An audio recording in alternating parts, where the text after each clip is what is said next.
Langsung saya buka. Ya,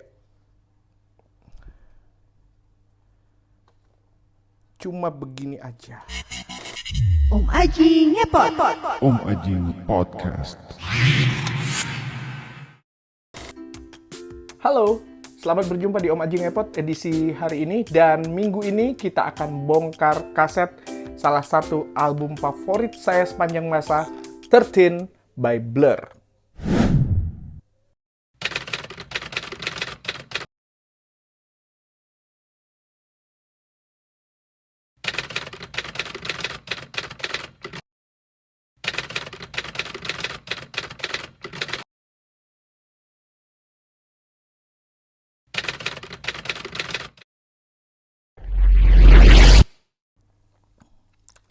Oke, ini adalah kaset album Blur pertama saya yang saya beli di tahun 99, judulnya Blur 13.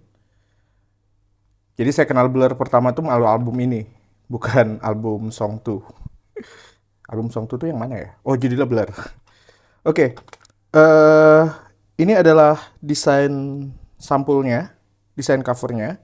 Dan biasanya ya guys, antara desain cover kaset sama CD itu biasanya agak beda jauh. Dan biasanya karena di kaset itu jauh lebih kecil atau lebih kecil space tempatnya, jadi biasanya album di kaset itu gambarnya dihemat-hemat sehingga space-nya lebih kecil. Jadi cenderung estetika yang ada di CD itu dikurangin di kaset. Tapi enggak dengan album ini. Enggak dengan album 13 dari Blur ini. Di sini kaset sama CD estetikanya sama. Jadi tidak ada kompromi apapun dalam kemasan kaset dan CD-nya. Oke, ini adalah album Blur 13 dirilis pada tahun 1999. 13 bukan album ke-13 ya guys, tapi jumlah lagu dari track di album ini. Kita lihat. Langsung saya buka. Ya. Cuma begini aja. Cuma begini aja.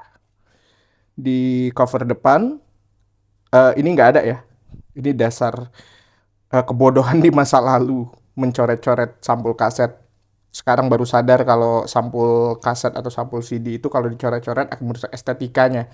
Aslinya itu adalah di sini, kalian lihat ini kotak CD-nya, kotak sampul aslinya. Dan ini adalah versi kasetnya. Jadi nggak ada tulisan blurnya. Cover ini adalah lukisan sang gitaris Graham Coxon. Judulnya The Apprentice. Kalau kita lihat di sini lukisannya adalah orang yang entah ini orang menunduk atau orang yang kepalanya rendah atau orang yang kepalanya di bawah, yang kepalanya hilang juga bisa. Atau ini adalah helm ya, ini kayak helmnya nih, ini kayak helm yang ada sinar di kepalanya. Di lukisan aslinya logo 13 ini nggak ada di lukisan aslinya. Jadi cuma gambar ini doang, orang, badan, kepala, dan ada sinar di di kepalanya. Logo 13 ini adalah menandakan bahwa ini ada judul albumnya 13 dan 13 kalau digabung menjadi B, inisial dari Blur. Kita bongkar, nggak ada yang lain. Di dalam tidak ada foto personil, tidak ada apapun, hanya beberapa warna, hanya warna ya. Warna dari yang merupakan apa istilahnya ya? Gradasi dari warna yang pengen ditampilkan di album ini, yaitu ungu, coklat, dan orange. Seperti di depan album, di depan cover ada warna ungu, coklat, dan orange. Begitupun di belakang tetap konsisten, dia cuma pakai 3 warna itu. Gradasi 3 warna itu. Gradasi 3 warna itu dipakai untuk di tulisan 13 Blur. Di atas ada judul album dan ini album mereka. Lalu ada list lagu, ada Tender, Bugman, Coffee and TV, Swim Song, 1992, Blue Remy, dan diakhiri dengan lagu Optigan One. Nah, di sini ada list produser. Produser dari album ini adalah William Orbit.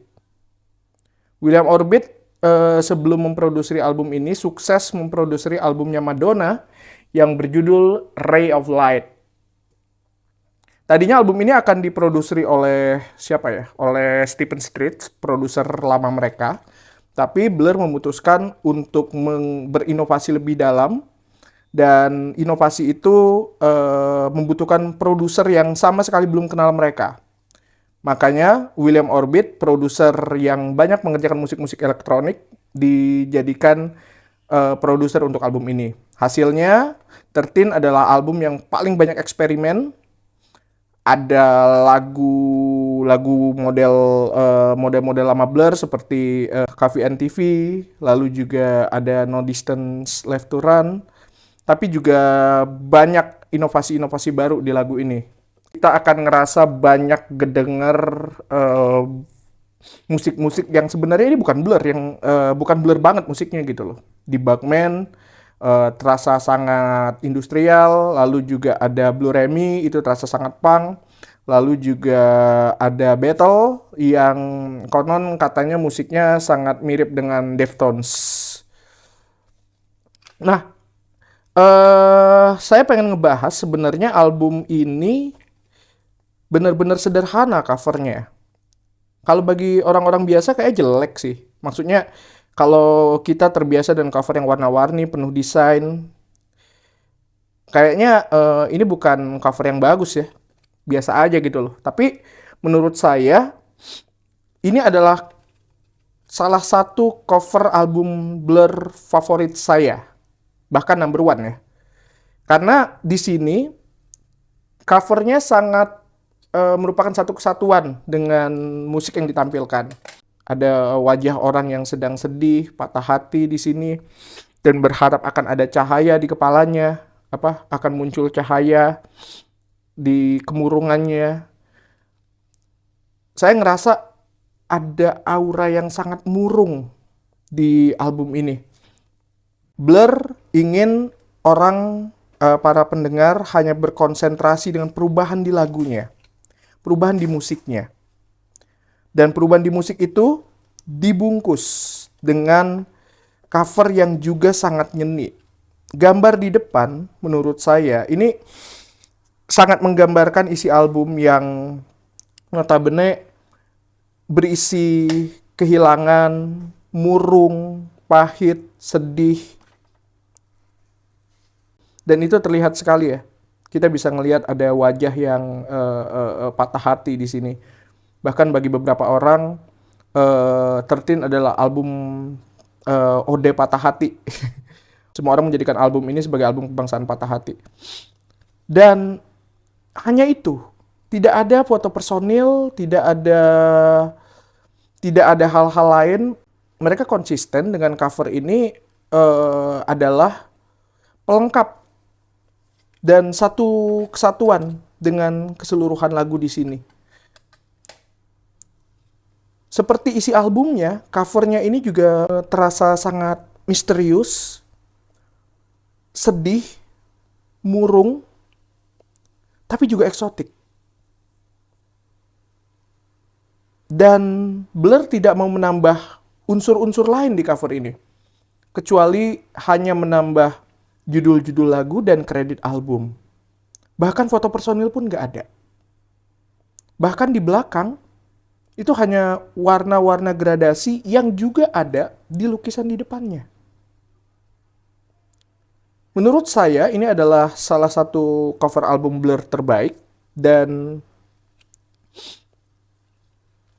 jarang album sekarang yang menyatukan antara cover dengan musik di dalamnya sebagai satu kesatuan. Dan terbukti, 13 adalah salah satu album masterpiece-nya Blur.